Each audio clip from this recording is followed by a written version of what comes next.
앞두고 가정이라는 것을 묵상하게 됩니다. 여러분 요즘 여러분의 가정은 어떻습니까? 우리가 함께 인사했던 것처럼 행복한 가정 이루어 가시기를 소망합니다.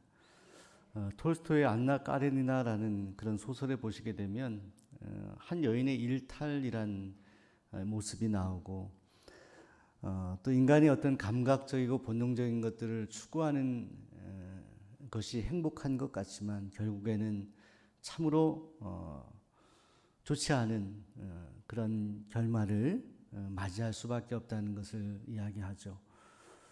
또 소소하지만 인간이 노력하고 또 수고하며 성숙해 가는 하나의 과정이 행복으로 갈 수 있는 그런 지름길이다라고 이 톨스토이가 이 책을 통해서 이야기하는 것으로 저는 읽습니다. 근데 이 소설의 가장 첫 문장이 이렇게 시작되고 있습니다.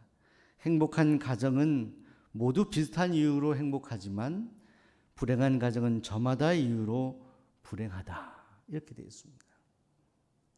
행복한 가정은 아주 단순한 이유로 행복하다는 거예요. 불행한 가정은 참 많은 이유들로 불행하다는 거예요. 달리 말하면 우리의 행복이라는 것은 복잡하고 어려운 그런 것 속에서 나오는 것이 아니라 아주 단순한 진리에서부터 비롯된다는 것입니다. 저는 이번에 여러분의 가정, 이 명절 맞이한 여러분의 가정이 정말 단순한 하나의 이유로 행복할 수 있기를 소망합니다. 계산하거나 따지거나 복잡한 그런 이유가 있는 많은 명분이 있는 사람들에게 또한 그런 가정에 결코 행복이 주어질 수 없다는 것입니다.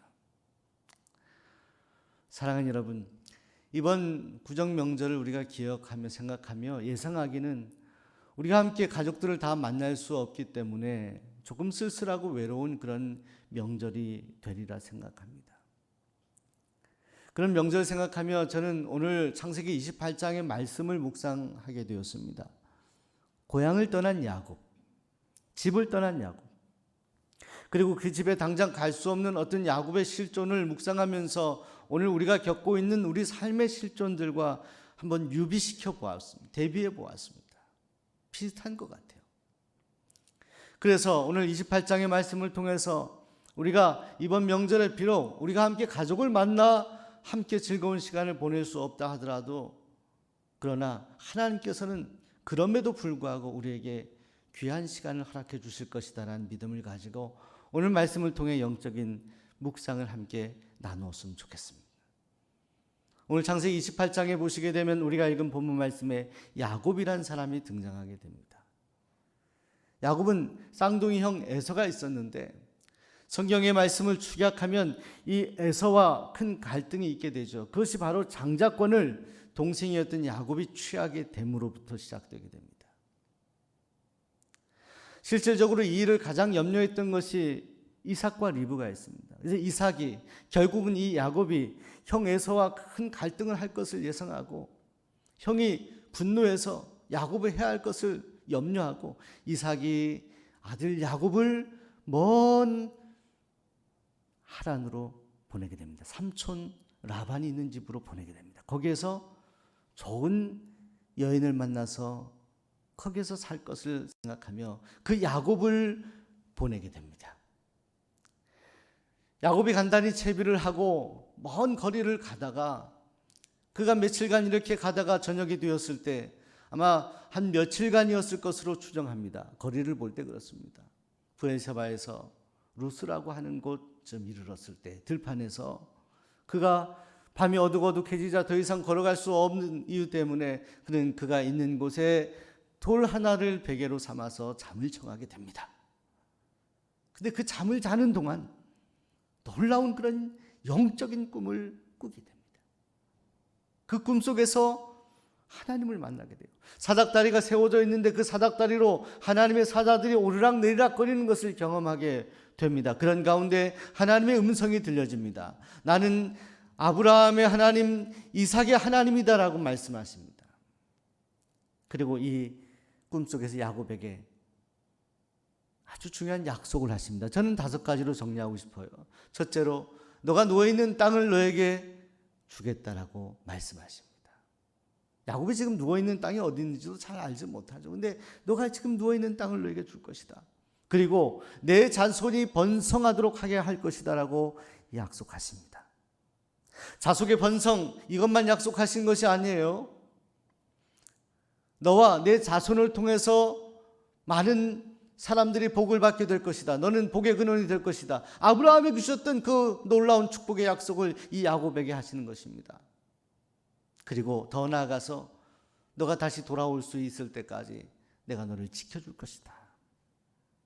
그리고 내가 너를 떠나지 않고 언제나 함께할 것이다 라고 약속하십니다. 야곱이 이 꿈을 꾸고 잠에서 깨어나게 됩니다. 그리고 그가 일어나서 번뜩 하나님 앞에 고백합니다. 하나님께서 과연 여기도 계시는구나. 내가 그것을 깨닫지 못했습니다. 야곱은 그때까지 깨닫지 못했어요. 아버지의 하나님을 경험하고 아브라함의 하나님을 그가 이해했을지 모르지만 자신에게 임재하신 하나님, 자신과 함께 하신 하나님을 그가 느끼지 못하며 살았던 것입니다. 근데 그 들판에서 그는 경험하게 된 것입니다. 아, 하나님이 여기 계시는구나. 내가 혼자가 아니구나. 그런 마음에 큰 은혜를 경험하고 자기가 베던 그 돌을 세워서 거기에 기름을 붓고 하나님 앞에 서원하고 약속하지 않습니까?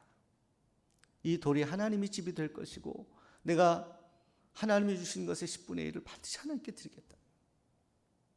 하나님의 놀라우신 그런 영적인 것을 경험하고 나서 그는 완전히 새로운 사람이 됩니다. 어디에서요? 아무도 알지 못하는 황량한 들판에서. 따뜻한 그런 고향, 자신을 인정해주고 알아주는 그 많은 사람들이, 친척들이 있던, 가족들이 있던 그 고향이 아니라, 익숙한 곳이 아니라 전혀 알지 못하는 낯선 곳, 바로 그곳에 하나님의 함께 하심을 그가 경험하고 그가 그곳에서 기름을 붓고, 기름이라는 것은 자신에게 가장 소중했던 것, 당시 기름이 상당히 비쌌다는 거예요. 그것을 다 부은 거예요. 그리고 하나님 찾고 하나님을 예배하는 야곱의 모습을 보게 됩니다. 사랑하는 여러분, 오늘 우리가 살아가면서 때로는 야곱과 같은 그런 삶의 여정을 보낼 때가 있습니다. 때로는 나 혼자인 것을 느낄 때, 아무도 내 주변에 내 곁에 누군가 있는 것 같지 않고 나 혼자인 것을 느낄 때. 근데 그렇지 않아요, 여러분. 우리가 아무리 외롭고 힘든 그런 삶의 환경 속에서도 우리가 기억하는 것은 우리가 그렇게 느낄 뿐이지 하나님은 여전히 우리와 함께 하신다는 것입니다. 우리 곁에 계신 분들에게 하나님은 당신과 함께 하십니다. 하나님은 여러분과 함께 하셔요. 하나님 지금 이곳에 함께 하십니다. 옆에 계셔요, 하나님. 여러분, 오늘 저는 본문 말씀에서 11절 말씀을 다시 한번 몇 번이나 묵상하게 되었습니다. 거기에 보면 그곳이란 표현, 황량한 그곳이죠. 한 곳, 이 곳이라는 곳이 마콤이라는 단어인데요. 마콤. 이것은 일상적인 그런 장소를 말합니다. 자, 그런데 그 마콤이라는 단어가 어떻게 변했습니까? 야곱의 고백을 통해서 이 평범하고 일상적인 이 황량한 이곳이 새로운 마콤이 되었다. 하나님이 여기 계시거늘 여기가 되었어요. 하나님이 계시는 이곳이 되었던 거예요. 우리가 생각하는 그 일상적인 곳이 일상적인 것이 아니라 하나님이 계시는 거룩한 곳이 되었다는 거예요. 여러분, 우리가 살아가면서 때로는 성과 속을 분리하려고 하는 경향도 있습니다. 우리가 성전에서 예배를 드립니다. 하나님 앞에 예배, 성전 예배 중요합니다. 성전 예배를 너무 쉽게 생각하고 그냥 지나쳐버리게 되는 그런 우를 범하지 말아야 될 것입니다. 성전에 모여 하나님 앞에 예배하고 오기까지의 정성스러운 발걸음, 또 와서 함께 교제하는 일 중요합니다. 그런데 여러분, 우리가 오해하지 말아야 될 것이 있습니다. 하나님은 성전 안에만 계신 하나님은 아니세요. 하나님, 우리가 있는 곳곳마다 하나님은 함께 계세요. 우리가 있는 가정에서 하나님 앞에 진지하게 오늘 야곱과 같은 돌을 세워 기름을 붓고 하나님 앞에 예배할 수 있다면 그곳이 베델이 된다는 거예요. 왜? 그곳에 하나님이 함께 하시기 때문에.